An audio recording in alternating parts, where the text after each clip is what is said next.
जय श्री राम। सभी को सादर प्रणाम। आप सब कैसे हैं? आज हम बात करेंगे श्याम जी के मेले में जाने वाले भक्तों के लिए जो डाक ध्वजा लेकर जाते हैं या पैदल ध्वजा लेकर जाते हैं, उनके लिए किन नियमों का विशेष ध्यान रखना होता है और किस प्रकार से ध्वजा को घर से लेकर चलना होता है और रास्ते में क्या क्या सावधानियां रखनी चाहिए।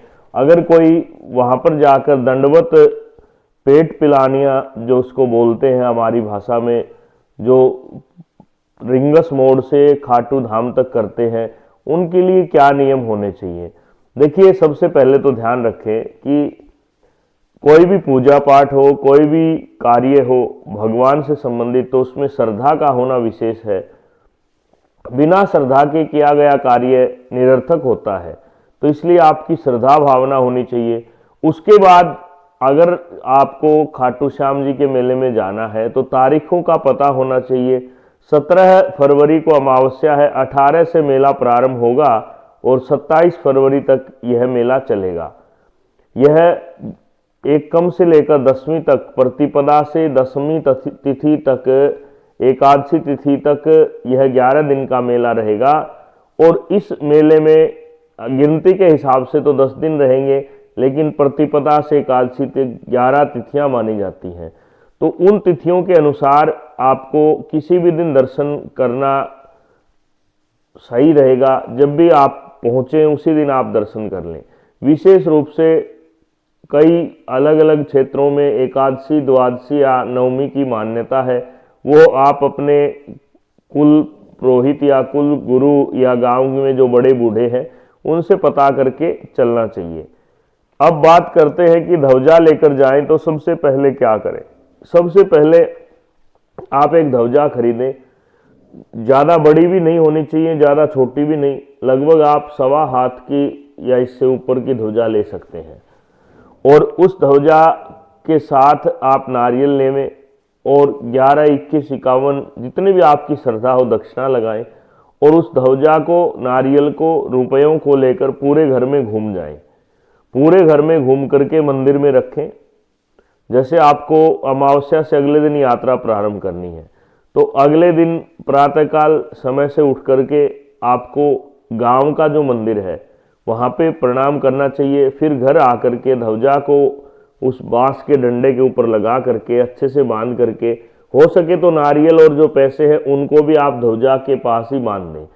अगर ऐसा करते हैं तो आपकी प्रार्थना स्वीकार अच्छी रहती है।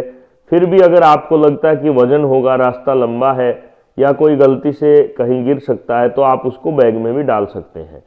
फिर आप उस निशान को लेकर के, उस ध्वजा को लेकर के पहले तो अपने मंदिर में भगवान के चरणों में ध्वजा को लगाएं और फिर वहीं पे रख करके माता पिता बड़ों को प्रणाम करें।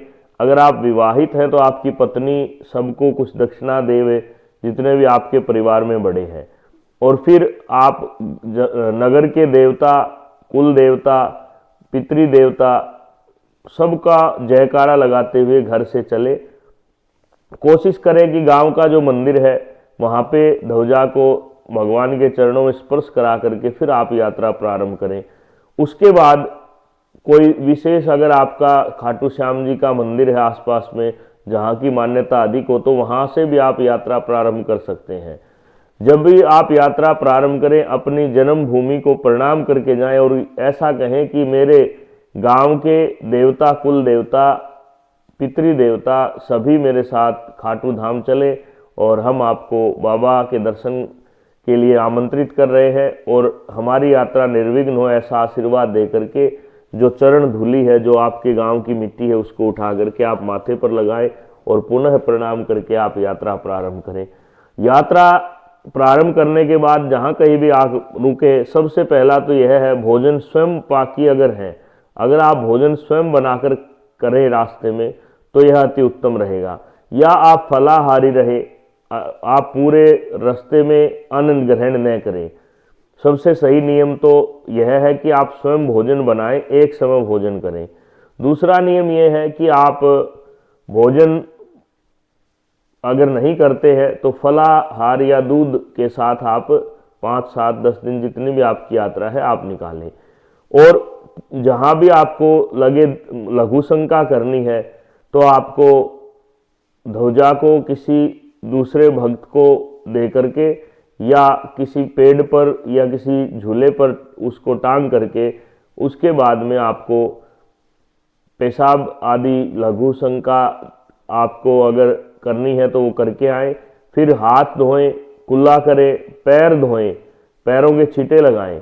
उसके बाद पुनः आप मानसिक रूप से भगवान विष्णु का 3 बार ध्यान करके ध्वजा को लेकर के चले। रास्ते में आप पूरे भाव से ओम श्री श्याम देवाय नमः मंत्र जप करते रहे। अगर आपके हाथ में माला है तो काउंटर है तो वह भी आप करते हुए चल सकते हैं। वैसे जप का विधान माला लेकर तो बैठकर ही करने का है, आप काउंटर आदि का प्रयोग करें या मानसिक जप करते रहे, संख्या की कोई बात नहीं। इस प्रकार से आप पूरी भक्ति से जाएं। जो डीजे आदि के जो संगीत है हो सके उनसे दूरी बनाएं, क्योंकि भक्ति का और डीजे का कोई मेल नहीं है, यह कलयुग का प्रभाव है। शांति के लिए तो हम बड़े बड़े मंदिरों में जाते हैं, फिर हम साथ में डीजे ले जाते हैं, यह बिल्कुल गलत है। उस डीजे की धुन पर अगर आप चलते हैं, चाहे आप पैदल यात्री है या आप डाक ध्वजा लेकर जाते हैं, तो कहीं ना कहीं आपको उसका पुण्य प्राप्त नहीं होता। और पूरी यात्रा भक्ति भाव से करें। रास्ते में कोई भी साधु मिले, कोई भी कर्मकांडी ब्राह्मण, यज्ञोपवीतधारी कोई ब्राह्मण, कोई भी साधु संत महात्मा आपको दिखलाई दे तो उनके चरण स्पर्श करें और उनको कुछ दक्षिणा देवें। दक्षिणा जरूरी नहीं, प्रणाम अवश्य करें।